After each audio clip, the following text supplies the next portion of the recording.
आप सुन रहे हैं आज तक रेडियो।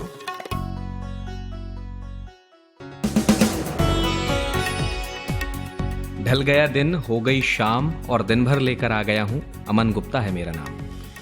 आज सबसे पहली खबर है कि जम्मू कश्मीर में जमीन खरीदने से जुड़े कानूनों में बदलाव हो गया है। अब यहां कोई भी भारत का नागरिक जमीन खरीद सकता है, लेकिन लद्दाख में ये कानून लागू नहीं होंगे। क्यों, बताएंगे।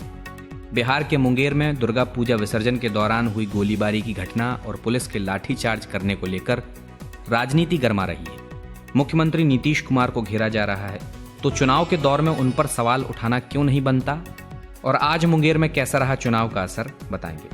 और सुशांत की बहनों ने बॉम्बे हाई कोर्ट से जल्द सुशांत की मौत के मामले में सुनवाई करने के लिए कहा है, तो इस जल्दबाजी की वजह क्या है और क्यों सता रहा है उन्हें गिरफ्तारी का डर। उधर दिल्ली में पूसा इंस्टीट्यूट के घोल का छिड़काव करने के 15 दिन बाद एक खेत में पराली की हालत क्या है, बताएंगे उसी खेत में मौजूद हमारे संवाददाता। लेकिन पहले सुनिए हेडलाइंस प्रतीक वाघमारे से। आज बिहार में पहले चरण में शाम 5 बजे तक 51.68% मतदान हुआ। कुल 71 विधानसभा सीटों पर मतदान हुआ है। कुछ जगह शुरुआत में ईवीएम और वीवीपैट मशीनों में दिक्कत की खबर आई, लेकिन बाद में वोटिंग ने रफ्तार पकड़ी। भारत में कमर्शियल अंतर्राष्ट्रीय उड़ानों की आवाजाही पर रोक 30 नवंबर तक बढ़ा दी गई है। हालांकि कार्गो ऑपरेशन और कुछ देशों को एयर ट्रैवल बबल एग्रीमेंट के तहत जाने वाली खास उड़ानें जारी रहेंगी। यूरोप में कोरोना की दूसरी लहर के कारण शायद यह निर्णय लिया गया। अगले साल अप्रैल तक भारत को 16 और राफेल लड़ाकू विमान फ्रांस से मिल जाएंगे। इस साल जुलाई में 5 राफेल फाइटर एयरक्राफ्ट की डिलीवरी मिल चुकी है। इस तरह से अप्रैल 2021 तक भारत को कुल 21 राफेल फाइटर जेट मिल जाएंगे।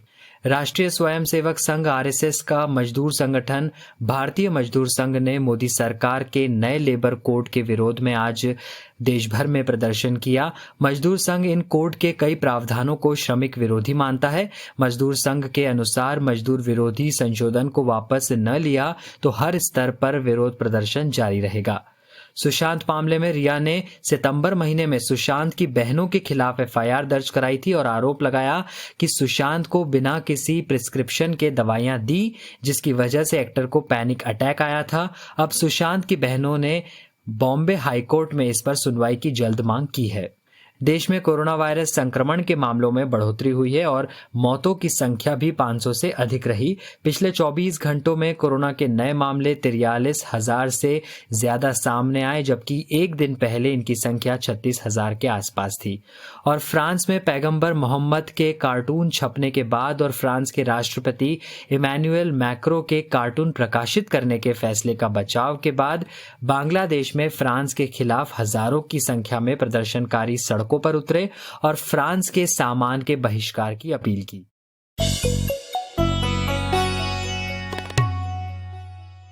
यह है शाम का न्यूज एनालिसिस पॉडकास्ट दिन भर। मैं हूं अमन गुप्ता। जम्मू कश्मीर से अनुच्छेद 370 हटने के साथ ही इस बात की चर्चा जोरों पर थी कि क्या वहां भविष्य में जमीन भी खरीदी जा सकेगी। हां, तब तो यह मुमकिन नहीं था, पर अब है। मंगलवार को सरकार ने जम्मू कश्मीर के पुराने 11 कानूनों को निरस्त कर दिया है। जम्मू कश्मीर में भूमि स्वामित्व अधिनियम संबंधी कानूनों में संशोधन को लेकर एक नई अधिसूचना जारी की गई है। सरकार ने जम्मू कश्मीर विकास अधिनियम की धारा 17 से राज्य का स्थायी नागरिक वाक्यांश हटा दिया है। यह धारा केंद्र शासित प्रदेश में जमीन के निस्तारण से जुड़ी है और नया संशोधन बाहर के लोगों को जम्मू कश्मीर में जमीन खरीदने का अधिकार देने का रास्ता खोलता है। अब देश के किसी भी हिस्से का कोई भी नागरिक जम्मू कश्मीर में अपना मकान, दुकान और कारोबार के लिए जमीन खरीद सकता है। इस नागरिक के पास जम्मू कश्मीर का मूल निवास प्रमाण पत्र होना भी जरूरी नहीं है। हालांकि खेती की जमीन के मालिकाना हक को लेकर अब भी रोक जारी रहेगी। खेती वाली जमीन किसी गैर खेतीहर व्यक्ति को ट्रांसफर की जा सकेगी।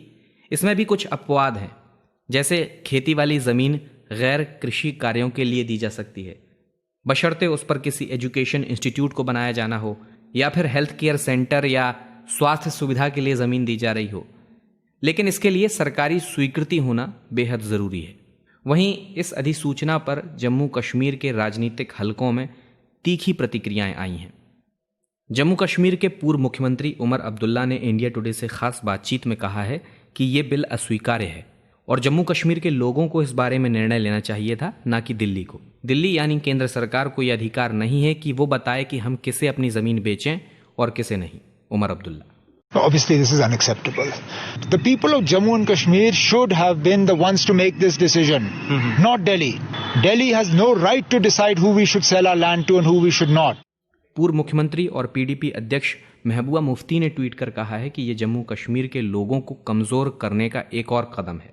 सरकार उन्हें कहीं का नहीं छोड़ना चाहती और 370 हटाने के बाद जो हमारे प्राकृतिक संसाधनों की लूट की इजाजत दी गई है, उसी कड़ी में अब जम्मू कश्मीर की जमीन बिक्री के लिए रख दी गई। खैर, इस नोटिफिकेशन के लागू होने के बाद थोड़ी सी खलबली लद्दाख में भी मची है, हालांकि उसका इस अध्यादेश में जिक्र तक नहीं है। फिर भी इस तरह की खुसफुसाहट है कि कहीं लद्दाख में भी तो इस तरह का नियम नहीं ला दिया जाएगा। मैंने इंडिया टुडे की संवाददाता कमलजीत कौर संधू, जो लद्दाख और इस मसले पर जानकारी रखती हैं, उनसे पूछा कि क्या लद्दाख के लोगों की चिंताएं जायज हैं। देखिए, एमएचए नोटिफिकेशन साफ है, क्योंकि जो भी ये लैंड को लेके आया है कि कोई भी खरीद सकता है, वो जम्मू कश्मीर के लिए है, लद्दाख के लिए नहीं है।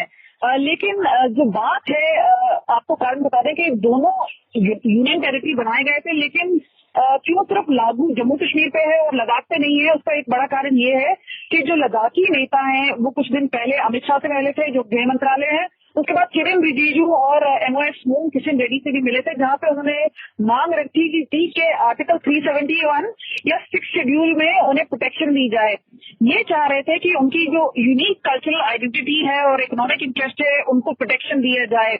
यानी वहां पे जो डेमोग्राफिक चेंज है उसकी बात नहीं है, क्योंकि उनका कहना था कि उनकी 90% पॉपुलेशन है वो ट्राइबल पॉपुलेशन है। यानी वो अपने जो प्रॉब्लम्स है वो पहले ही सामने रख चुके थे और काफी हद तक ये जो मांग है उस पर सुनवाई के लिए बीजेपी ने हाँ भी कर दी थी। उन्होंने अपने 2 नेता फिर वहां पे भेजे। उसी टाइम आपको बता दूं कि लद्दाख ऑटोनोमस हिल डेवलपमेंट काउंसिल की जो इलेक्शन है वो हो रही थी, जो कि हाल ही में बीजेपी ने बहुमत से जीती है। यानी 15 सीटें 26 सीटों में से उन्होंने जीती है, 9 कांग्रेस को गए और 2 अन्य हैं।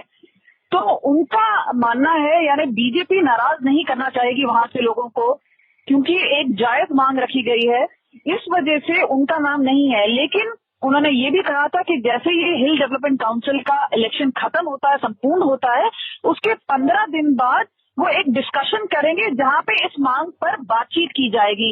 आर्टिकल 371 या 6 शेड्यूल जो है वो 11 स्टेट्स में है, जिनमें से 6 नॉर्थ ईस्ट के स्टेट्स हैं, और उसमें आपको बता दें कि काफी चीजें प्रोटेक्शन मिलती है, स्पेशली जो ट्राइबल एरियाज है उनको लेके। अच्छा कमलजीत, छठी अनुसूची के राज्यों के लिए तो प्रावधान है कि वहाँ कोई ज़मीन नहीं खरीद सकता, लेकिन एक आम सवाल है, मैं अभी लद्दाख के विषय में आपसे पूछना चाहूँगा कि अगर यहाँ ज़मीन बाहरी लोग खरीद लेंगे तो क्या हो जाएगा? देखिए, उनका मानना है कि उनकी जो पॉपुलेशन है वो कम है, यानी लद्दाख का जो एक्सपेंस है वो काफी है।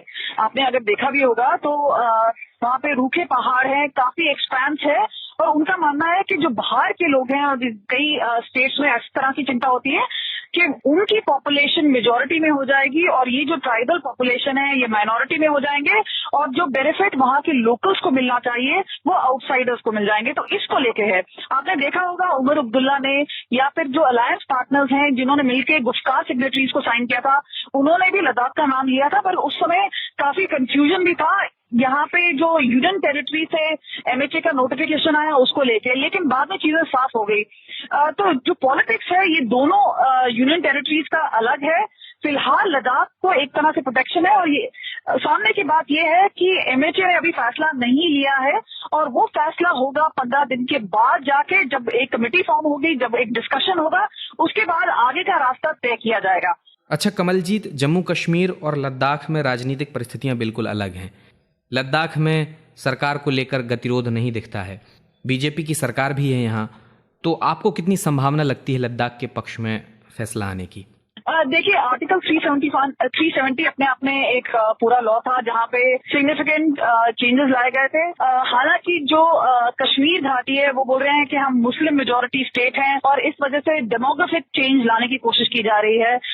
लद्दाख का भी अपना एक प्रोटेक्शन है माना जाता है, क्योंकि काफी हद तक वहाँ पे बुद्धिस्ट भी रहते हैं, उनका भी एक नजरिया है। लेकिन वहाँ पे उस तरह से एग्रेशन नहीं है या उस तरह से एक एंटी सेंटिमेंट जो बाहर उभर के नहीं आता है। वो खासतौर पे अब जब चाइना की बात हो रही थी, उन्होंने कहा था हम बिल्कुल भारतीय सेना के साथ लड़ेंगे, तो काफी देशभक्ति की भावना उनमें है। तो उस तरह की जो पॉलिटिक्स है वहाँ नहीं होती है। लेकिन क्योंकि उनकी भी अपनी मांगे हैं और हर राज्य में लोग हैं, चाहे वो माइनॉरिटीज के हो या जो हो, उनकी अपनी एक मांग रहती है। तो उन्होंने अपनी एक मांग रखी है और बोला है कि ये जायज मांग है और केंद्र सरकार इस पे ध्यान दे, नोट करे। और क्योंकि केंद्र सरकार ने भी उनकी पूरी बात सुनी है और बोला है कि हाँ हम इस पर बैठ के मिलजुल के बातचीत करेंगे, तो काफी हद तक उस समय जो बवाल हुआ था वो नहीं हुआ। लेकिन आगे आने वाले दिनों में केंद्र किस तरह से बातचीत करेगी, किस तरह से मुद्दा उठेगा और क्या लोग सेटिस्फाइड रहेंगे, वो देखने वाली बात होगी।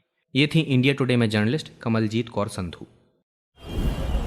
सुबह सुबह ऐसा लगता है कि सबकी गाड़ी छूट रही है, लेकिन न्यूज भी तो मिस हो रही है। स्कूल, कॉलेज या ऑफिस की पूरी तैयारी तो हो जाती है, मगर देश दुनिया की अपडेट्स ले पाते हैं क्या? तो आपकी प्रॉब्लम का स्मार्ट सॉल्यूशन ये है कि अपनी सुबह की शुरुआत आप आज तक रेडियो के साथ कीजिए। कल क्या हुआ और आज क्या हो सकता है, सटीक एनालिसिस, पहले बड़ी खबरें और फिर अखबारों के चुनिंदा मोती। ये है सुबह का खबरनामा, आज का दिन, मेरे यानी नितिन ठाकुर के साथ। बिहार में आज पहले चरण में 71 विधानसभा सीटों के लिए मतदान हुआ। चुनाव आयोग के आंकड़ों के अनुसार 5 बजे तक 52.24% मतदान हुआ। इस बीच दूसरे चरण के लिए चुनाव प्रचार भी जारी रहा। प्रधानमंत्री नरेंद्र मोदी की पटना में रैली हुई, जहां उन्होंने तेजस्वी यादव पर निशाना साधा है। उन्होंने कहा कि जंगल राज के युवराज बिहार का विकास नहीं कर सकते। वहीं दरभंगा में चुनावी जनसभा में कांग्रेस नेता राहुल गांधी ने कहा कि नीतीश कुमार को 15 साल और नरेंद्र मोदी को 6 साल दिए गए, इसके बावजूद बिहार सबसे गरीब राज्य है। हालांकि इन सब के बावजूद पिछले 2 दिन से बिहार जिस घटना को लेकर चर्चा में है वो है मुंगेर की घटना। यहाँ 26 तारीख को दुर्गा मूर्ति विसर्जन के दौरान गोलीबारी हुई, एक शख्स की मौत हो गई, पुलिस ने लाठीचार्ज किया, कई लोग घायल हो गए और 100 से अधिक लोग हिरासत में हैं। एक वीडियो भी वायरल हुआ जिसमें पुलिस घेर कर लोगों को मारती दिख रही है। पुलिस के साथ कुछ सादे कपड़ों में भी लोग हैं, वो भी लोगों को पीट रहे हैं। इसे लेकर सियासी बवाल शुरू हो गया है। नीतीश कुमार को इसके लिए जिम्मेदार ठहराया जा रहा है। घटना की तुलना जालियांवाला बाग से की जा रही है। राष्ट्रीय जनता दल के अध्यक्ष तेजस्वी यादव ने राज्य के गृह मंत्री, जो मुख्यमंत्री नीतीश कुमार ही हैं, और उप मुख्यमंत्री सुशील मोदी से पूछा है कि जनरल डायर बनने की अनुमति किसने दी। तेजस्वी यादव को सुनिए। और बिहार में डबल इंजन की सरकार है, ये साफ दिखाता है कि कहीं ना कहीं से इसमें जो डबल इंजन सरकार का भूमिका पूरी तरीके से रही है। हम राज्य सरकार के गृह मंत्री से, राज्य के उप मुख्यमंत्री बीजेपी के नेता से पूछना चाहते हैं कि जनरल डायर बनने की अनुमति किसने दी। उधर लोक जनशक्ति पार्टी के अध्यक्ष चिराग पासवान ने मुख्यमंत्री नीतीश कुमार की तुलना जनरल डायर से कर दी है।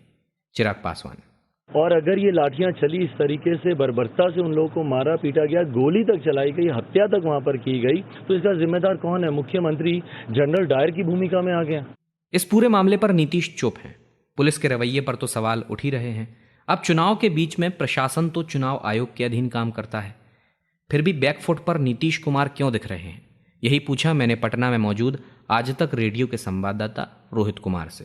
जी देखिए, चुनाव आयोग के हाथ में प्रशासन जरूर है, क्योंकि अभी बिहार में चुनाव चल रहे हैं, आचार संहिता लगा हुआ है। लेकिन मुंगेर की जो घटना है उसको लेकर जो स्थानीय लोगों में काफी आक्रोश है, जन आक्रोश है। और लोगों के बीच ये बात है कि पुलिस ने जो है ज्यादती की है और पुलिस की तरफ से जो गोली चली है, उनका कहना है कि पुलिस वालों ने गोली चलाई, जिसमें एक 18 साल के युवक की जो है वो मौत हो गई है। और इसीलिए उनकी नाराजगी यहाँ पर सीधे सीधे सरकार के लिए दिख रही है, यानी नीतीश कुमार सरकार के लिए दिख रही है। इसलिए स्थानीय लोगों ने बार बार कहा है कि ये सरकार की ज्यादती है और सरकार से वो लोग न्याय की मांग कर रहे हैं, क्योंकि ये जनता को समझाना काफी मुश्किल है कि इस वक्त जो प्रशासन है, चाहे वो पुलिस हो या फिर जिला प्रशासन हो, वो इस वक्त चुनाव आयोग के अंदर काम कर रहे हैं। लोगों को समझ में नहीं आता है, क्योंकि लोगों की नाराजगी है और उनको नीतीश कुमार से ही नाराजगी यहाँ पर पूरे साफ तौर पर सामने देखने को मिल रहा है। जी रोहित, और कहीं ना कहीं विपक्षी पार्टियां इस प्रकरण की आग में घी डालने का काम कर रही हैं। अच्छा, मैं ये भी जानना चाहूंगा आपसे कि क्या मुंगेर में हुई घटना का चुनाव और नीतीश की सियासत पर कोई असर देखते हैं? जी बिल्कुल, असर बिल्कुल आज ही देखने को मिला, क्योंकि आज मुंगेर में जो है वो चुनाव थे और खासकर लोहापट्टी और दीनदयाल उपाध्याय चौक, ये 2 इलाके हैं मुंगेर शहर में जहां पर इक्का दुक्का ही आदमी आज वोट देने के लिए निकले। क्योंकि लोहापट्टी वो इलाका है जहां पे जो ये 18 साल का युवक की मौत हुई, उसका घर वहीं पर है। तो यानी कि आप समझिए लोहापट्टी इलाके के जो तमाम बिजनेस कम्युनिटी के लोग हैं, उन लोगों ने आज एक तरीके से कह सकते हैं वोट का बहिष्कार किया है। बहुत कम संख्या में, इक्का दुक्का संख्या में लोग वोट देने गए। और साथ ही साथ दीनदयाल उपाध्याय चौक का जो पूरा इलाका है मुंगेर में, जहां पर ये घटना घटी थी, फायरिंग की घटना घटी थी, उस इलाकों में भी लोगों में नाराजगी है। और उस इलाके से भी कह सकते हैं बहुत कम संख्या में लोग अपना मत का प्रयोग करने के लिए गए थे। तो कहीं ना कहीं जो इस घटना को लेकर आक्रोश लोगों में बहुत है और मुंगेर में जो है इसका साफ साफ जो है असर देखने को मिला है वोटिंग में। जहां कुछ इलाके, जो मैं आपको बता रहा था 2 इलाके हैं, इन इलाकों से तो मतदाता बहुत ही कम संख्या में वोट देने के लिए आज निकले थे अपने घरों से। अच्छा, इस मामले पर रोहित, लिपि सिंह को घेरा जा रहा है जो वहां की एसपी हैं। कहा जा रहा है कि नीतीश के बड़े खास हैं, उनके पिता आरसीपी सिंह जेडीयू के नेता हैं, इसलिए टारगेट उन्हें किया जा रहा है। इस दावे में कितना दम है, या वाकई पुलिस की भूमिका और लिपि की भूमिका संदेह के घेरे में है इस प्रकरण में? क्योंकि पुलिस तो लगातार मना कर रही है कि उसकी तरफ से गोली नहीं चलाई गई। देखिए, लिपि सिंह की जो कार्यशैली है, वो जो स्थानीय लोग हैं उनका कहना है कि वो बहुत एक टफ मास्टर है और बहुत सख्त तरीके से काम करती है। तो इसीलिए उनकी नाराजगी जो है वो लिपि सिंह के खिलाफ है। लोगों की नाराजगी लिपि सिंह के खिलाफ वहां दिख रही है। और आप जैसे कि बता रहे थे, आग में घी डालने का काम राजनीतिक पार्टियां कर रही हैं। आज तेजस्वी यादव ने इस पूरे घटना की तुलना वो जलियांवाला बाग से कर दी, नीतीश कुमार को जनरल डायर करार दे दिया। और साथ ही साथ चिराग पासवान ने भी इस मुद्दे में जो है वो भी अपनी सियासी रोटी सेकने के लिए इसमें कूद पड़े हैं और उन्होंने सीधा सीधा हमला लिपि सिंह पर ही कर दिया है। उन्होंने कहा है कि इस पूरे घटना में लिपि सिंह के खिलाफ, जो कि एसपी है मुंगेर की, उनके खिलाफ 302 यानी हत्या का जो है केस दर्ज किया जाना चाहिए और उनको तुरंत जो है सस्पेंड किया जाना चाहिए। तो कहीं न कहीं विवादों से नाता रहा है लिपि सिंह का। जब वो बाढ़ में एसपी भी थी, यानी एडिशनल एसपी थी, उस समय भी उन्होंने काफी मेहनत की थी। उस वक्त कह सकते हैं अनंत सिंह की गिरफ्तारी में उनकी बहुत बड़ी भूमिका थी। तो उसके बाद ही सुर्खियों में आई थी लिपि सिंह और अभी मुंगेर की घटना में एक बार फिर वो सुर्खियों में है। और उनको विपक्षी दल भी टारगेट इसलिए कर रहे हैं क्योंकि वो आरसीपी सिंह की बेटी है। आरसीपी सिंह जेडीयू के राज्यसभा सांसद हैं, नीतीश कुमार के बेहद करीबी नेता माने जाते हैं। इसको लेकर भी लिपि सिंह जो है इस वक्त खासकर विपक्षी दलों के निशाने पर है। और अगली खबर पर बढ़ें उससे पहले आपको आज के पॉडकास्ट के बारे में बता देते हैं। आज के पॉडकास्ट में हमने बात की है कि कैसे सोशल मीडिया में आप कई बार फॉलो का बटन नहीं दबाते, फिर भी आप एक व्यक्ति को फॉलो करने लगते हैं। आप देखते हैं कि आपकी फॉलोइंग लिस्ट बढ़ गई है। तो ऐसा कैसे होता है, इससे क्या खतरे हैं, इन सभी मुद्दों पर बात हुई है social media researcher Ajendra Tripathi के साथ। तो आप उसे ज़रूर सुनिएगा। आपको हमारे वेब पेज पर वो पॉडकास्ट मिल जाएगा। सीधे पते के लिए आप aajtak.in/podcast डाल सकते हैं। आप सुन रहे हैं आज तक रेडियो। लंबे समय से सुशांत के लिए इंसाफ की मांग कर रही उनकी बहनें ही अब मुसीबत में फंसती नजर आ रही हैं। इन मुसीबतों की वजह कोई और नहीं बल्कि रिया चक्रवर्ती हैं। सितंबर महीने में रिया चक्रवर्ती ने सुशांत की बहनों के खिलाफ एफआईआर दर्ज कराई थी। उन्होंने आरोप लगाया था कि सुशांत की बहनों ने सुशांत को गलत प्रिस्क्रिप्शन के आधार पर दवाइयां दी थीं और इसी वजह से एक्टर को पैनिक अटैक आया था। अब सुशांत की बहनों ने बॉम्बे हाईकोर्ट से गुहार लगाई है कि इस मामले की सुनवाई जल्द से जल्द हो। तो इस जल्दबाजी की वजह क्या है? क्या उन्हें गिरफ्तारी का डर सता रहा है? यही पूछा मैंने इस केस को लगातार ट्रैक कर रहे आज तक रेडियो के संवाददाता मुनीश पांडे से। जी देखिए, जब सुशांत के परिवार ने रिया के ऊपर मामला दर्ज कराया था अबेटमेंट ऑफ सुसाइड का, उसके बाद सीबीआई ने जांच की, लेकिन लगभग 2 महीने की जांच के बाद में रिया चक्रवर्ती ने बांद्रा पुलिस स्टेशन में एक एफआईआर दर्ज कराई थी, जिसमें कि सुशांत की बहन प्रियंका को आरोपी बताया गया था, उनकी दूसरी बहन मीतू को आरोपी बनाया उन्होंने, और तीसरे एक डॉक्टर है जाने माने, उनको आरोपी बनाया गया था। वो पूरा मामला जो था 8 जून को एक दवा के प्रिस्क्रिप्शन को लेके आरोप लगाया गया है कि वो दवा जो है सुशांत के लिए थी और उनके मेंटल हेल्थ के लिए थी, और वो दवा गलत तरीके से प्रियंका ने व्हाट्सएप के जरिए सुशांत तक भिजवाई थी, ताकि वो जाके किसी भी फार्मेसी से, किसी भी मेडिकल स्टोर से खरीद सकें। उसको लेकर एफआईआर दर्ज हुई थी, जिसमें कि बॉम्बे हाई कोर्ट में आगे मामला चला गया और सीबीआई ने उसमें हाल ही में रिप्लाई भी फाइल किया है। अब ये जो मामला है उसे लेकर प्रियंका की जो बहन है, उनका कहना है कि ये एफआईआर को क्वॉश कर देना चाहिए, यानी कि इसे रद्द कर देना चाहिए और सीबीआई को इसकी जांच नहीं करनी चाहिए। हालांकि सीबीआई ने भी एक रिप्लाई फाइल किया हुआ है। उनका ये कहना है कि इस मामले की अलग से जांच करने की कोई जरूरत नहीं है, वो पहले ही सारे मामले देख रहे हैं सुशांत की मौत से जुड़े हुए, इसलिए इसमें अलग से कोई एफआईआर दर्ज करने की जरूरत नहीं है। और जो सारे मामले थे वो तो देख ही रहे हैं। लेकिन देखिए, कभी भी अगर किसी के ऊपर एफआईआर होता है तो वो कानूनी शिकंजा उनके ऊपर आ जाता है, और यही डर जो है अब सुशांत की जो बहन है उनको सता रहा है, प्रियंका और मीतू को खास करके, क्योंकि वो इस मामले में आरोपी हैं, कि अगर कहीं सीबीआई अलग से एफआईआर दर्ज करती है तो सीबीआई को उसकी जांच करनी पड़ेगी। जांच करने के लिए, पूछताछ के लिए प्रियंका और मीतू को बुलाना पड़ेगा, सारी चीजों को देखना पड़ेगा, और अगर कहीं कल को चल के ये साबित होता है कि सुशांत की मेंटल हेल्थ के लिए अगर दवा जो दी जा रही थी वो गलत तरीके से दी जा रही थी, तो वो कानूनी रूप से पूरी तरह से गैर कानूनी है, तो कहीं ना कहीं वो भी फंस सकती है। इसीलिए प्रियंका जो है बार बार हाईकोर्ट से यही कर रही है कि इस मामले में जल्द सुनवाई करते हुए जो रिया चक्रवर्ती की एफआईआर है उसे रद्द कर दिया जाना चाहिए और आगे इस मामले की जांच को नहीं करना चाहिए। अच्छा मुनीश, रिया इस केस में हमलावर है बहनों पर और लगातार गलत प्रिस्क्रिप्शन वाली बात को उठा रही हैं। अब अगर बहनों की गिरफ्तारी होती है तो उन पर किस तरह के मामले बन सकते हैं और इसके क्या इम्प्लीकेशन देखने को मिलेंगे? तो देखिए, सबसे पहली बात, इसमें अलग से सीबीआई को एफआईआर दर्ज करनी पड़ेगी। उसके बाद ही जो सुशांत की बहन है वो आरोपी बनेंगे, और उसके बाद ही आगे की गिरफ्तारी की कोई अगर प्रक्रिया होगी या नहीं होगी वो जांच के बाद पता चलेगी। अगर मान लीजिए इसमें गिरफ्तारी होती है, हाइपोथेटिकल है अभी के लिए, लेकिन अगर मान लीजिए गिरफ्तारी होती है तो उसमें 3 चीजें हैं। सबसे पहले तो धोखाधड़ी का मामला है कि आपने उन दवाओं को सुशांत को एक डॉक्टर के प्रिस्क्रिप्शन के जरिए पहुंचवाया, जो कि आपको काउंटर पे बिना प्रिस्क्रिप्शन के मिलता नहीं है। यानी कि जो डॉक्टर का प्रिस्क्रिप्शन था वो दिल्ली में एक डॉक्टर ने लिख कर व्हाट्सएप कर दिया प्रियंका को, प्रियंका ने भेज दिया तो सुशांत को, ताकि वो मुंबई के किसी भी मेडिकल स्टोर से जाके वो खरीद लें। ये गलत है। सबसे पहले चीटिंग का मामला हो जाता है।